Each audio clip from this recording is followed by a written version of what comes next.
Undercover Carson, secret agent.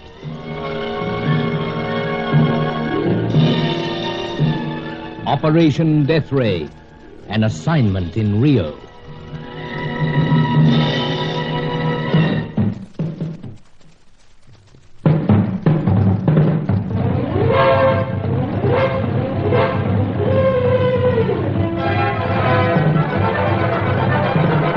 The sight of Rio, its lights, its loveliness, and its lovelies, all combine to make a fellow forget those eerie ruins in the wilderness, the storms, the threats of the savages, and the callous murder of our third scientist, Professor Jacob Bruin. Besides, for the first time, we seem to have some concrete information on the Deathray. Angelo, the native servant of my Rio contact, Sir Giles Davenport, had managed to gain possession of a small notebook crammed with scientific jottings. We had high expectations from that source. I told Sir Giles all that had happened. In the urbane luxury of his Copacabana apartment, he was listening carefully. He was quick to seize on the many puzzling features and problems of the situation as it now stood. Yes, Carson, I agree that this notebook may yield something. You'll notice, Sir Giles, that it's been thumbed a great deal. Indeed I do. Angelo spotted the professor getting it from a secret cleft in the wall of that temple chamber. He was about to burn it. And he seemed to think I was some associate of Chaco's. Well, that fellow was on the job before us once again. This apparently is something he didn't lay hands on. Well, it means nothing to me. Well, we could go through it, sir. Leave that to the experts. Experts? We'll send it express to the boys on the Thames embankment. Oh, of course. Besides, it'll be much safer in London. So. And they'll signal us if it contains anything worthwhile. However, this Chaco looms once again. Yes, as you put it, sir, the evil genius. More and more so, Carson. And you say that after he'd called upon Bruin, the poor fellow's health broke down? Yes. He was blind in a matter of weeks. Then began to waste away. He told me he was near death in the brief and bitter short time I had with him. Bitter? He thought I was one of Chaco's men. Oh, of course, old fellow. I was forgetting. If he only knew. Yes, sir. If he only knew who I was, then he might have come out with something. The identities of the other scientists we're trying to track down. He seemed genuinely anxious that this Deathray should not fall into the wrong hands. It must be colossally hideous for all this concern, you know, Carson. Yes. Bruin believed he'd done wrong by setting himself away from the world and trying to crack the secret on his own. Of course, there was nothing at all behind the lights that never go out. Well, it seems that Bruin went to the ruins in the first place, partly to investigate the legends and partly to set up a secret laboratory. He rigged up a false light worked by compressed gas. Yes, you explained that. And the idea was to hold the local savages with the power he seemed to have. But that brings up another puzzling side to it all. I can't find a pattern for the way the savages acted. Indeed. Most bewildering. Might one not go so far as suspecting that they were trained to give a rather realistic imitation of savagery? What they did to Bruin was realistic. Most. Yes, poor fellow. Anyway, we know that 6 scientists landed here. We've accounted for Dr. Diaz, Anton Zarowski, and Jacob Bruin. And we know that the ubiquitous Chaco is one of them. But that still leaves 2. Well, old fellow, we must press on. Have you had anything in our absence? I fear not. Then we're making a fresh start. But this notebook may give us a lead. Oh, yes, I'm not forgetting that. But how long before we hear anything? Let's see now. It'll take a couple of days to flight to London. I don't suppose the embankment boys will tarry on the job. Man alive, this assignment has the highest priority. It stirred up an absolute ferment internationally. Look at all the various contenders we seem to have here in Rio. Yeah. Yes, and what stunning contenders some of them are. Hankering after your lady loves, eh? Oh, just wondering whether you'd seen or heard anything. Nothing. Not since Mademoiselle Corelli was so gracious to inform me that a bomb had been planted on that Dash seaplane. Extremely gracious. Yeah, I must slip down later to the White Tulip Cabaret and thank her personally. Old chap, you've enough with one woman on your hands at a time. Only one, sir? I thought there was Hetty Fitzhenry, to say nothing of Helena Jansen. Oh, her a vote of thanks, too. I was referring to the newcomer. Oh, Sally. Yes. Yes, I booked her in at my hotel, you know. Hey, you were saying? She's dreadfully upset. Oh, I can imagine it. Ghastly business. Coming out all the way from the old country to live with her long-lost father, only to have such a swift and tragic end to it all. What does she intend to do? Well, she doesn't seem to know. She says she has no reason to return to Britain. No people, Carson? No, none at all. I only saw her briefly, but I say she'd have the very devil of a time staying alone in the world. I couldn't agree more, sir. Hello.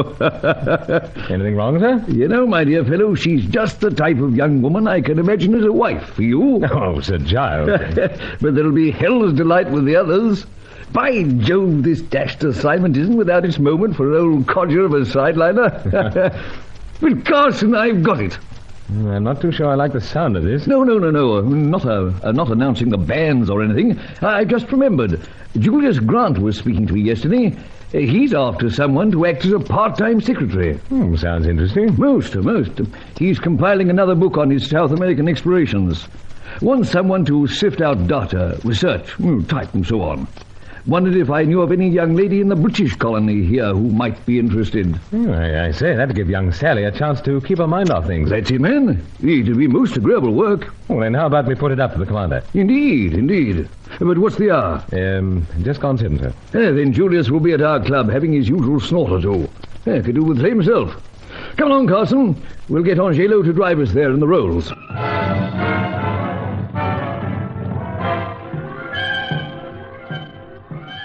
Present, the grim side of the hunt was still further behind us. We drove in upholstered comfort through the glittering streets, past the mosaic pavements and the open-air cafes where the throng enjoyed the warm evening.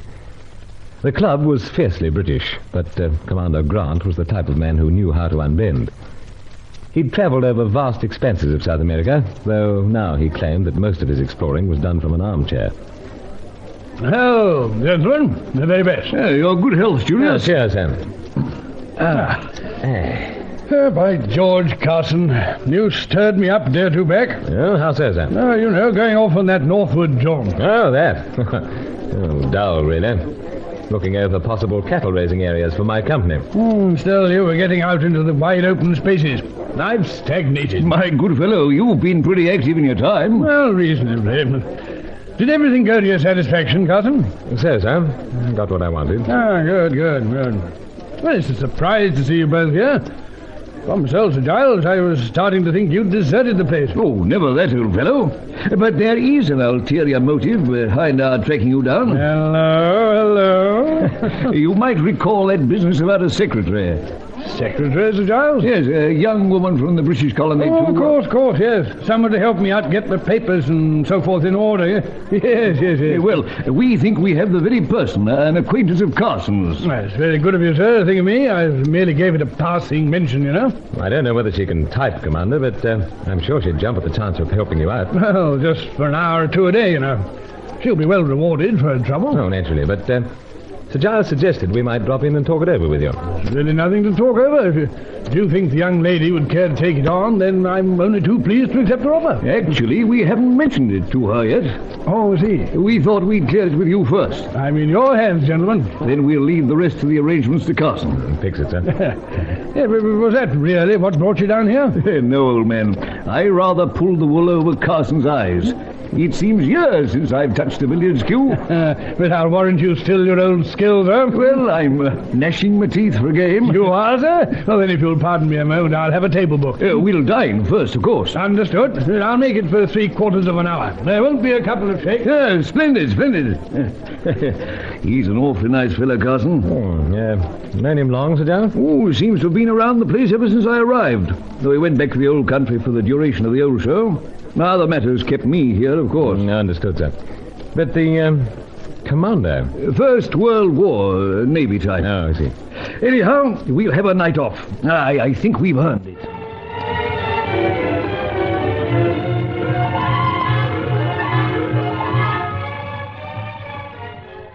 We dined well, and I left Sir Giles and the commander in a cheerful mood. Angelo had taken the rolls back to the Davenport apartment, so I walked to the White Tulip Cabaret, taking my time to peer at the windows of the many stores with their highly individualistic wares. I thought of dropping in at the hotel on the way to see how young Sally was getting along, but she'd said she wanted an early night. So I strolled on, entering the White Tulip about the time the exotic fair usually arrived. Buenas noches, senor. Oh, evening. It is Senor Carson. So? Of course. I read with great interest of your arrival in Rio de Janeiro. You are a man of unusual interest, Signor. How so? Oh, those hobbies of yours. The pipes, the ancient weapons, the watching of a bird. Oh, something to pass the time, you know. And now you come to pass a little more time at Blanca Tulipa, More or less. However, wondering whether Mademoiselle Corelli's here yet. Mademoiselle Corelli? But she is an acquaintance of yours. Yes, that's right. She has not arrived, Signor. Oh, then I'll take a table and wait. Signor, first, would you do me the favor of stepping into my office? Why, sir? It concerns the senorita. Is there anything wrong? Much, Signor. If you will come this way... Oh, of course I'll, chap. I don't like the sound of this.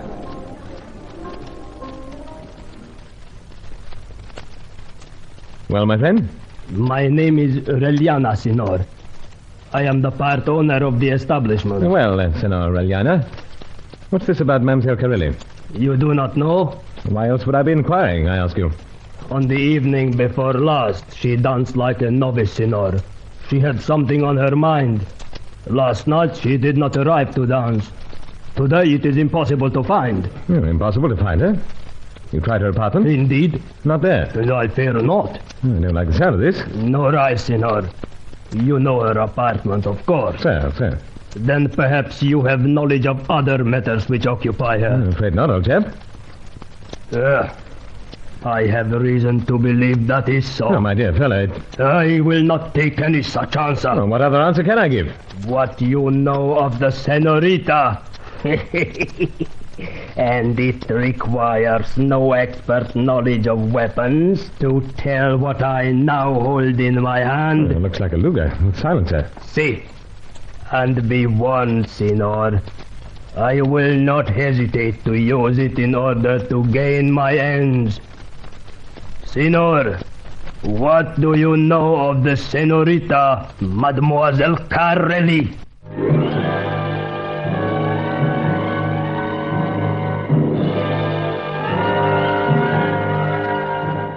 Glamorous Rio, but with always something sinister lurking for an undercover man, it seemed.